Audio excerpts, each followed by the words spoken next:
everyone, my name is Tasneem Al-Mamoon and I and my group together have created a robotic model which is known as the solar tracker. So this is a device which would help to track the direction of the sunlight and absorb maximum amount of sunlight.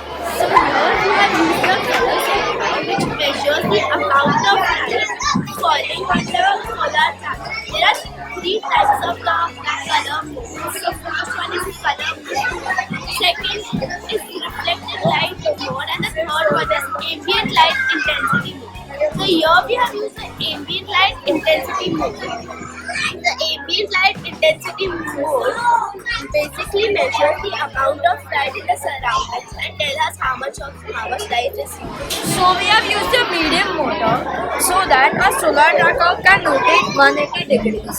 So motors convert the electrical energy into mechanical energy. So now I'll explain the coding with the software which makes the thing work. So now we have used the weight block. Weight block will command the color sensor. So when color sensor will detect the light immediately out of 50, so it will command the motors to make it move 180 degrees means from east to west, direction of sun. And if the ambient light intensity detects the light under 50, the light intensity detected under 50, so it will command the motors to be off and not move. This all would happen inside a loop. Outside the loop, there will be one more loop which will make the motors move 180 degrees, which would be an infinity loop. So this will start with the gold and the procedure with that gold.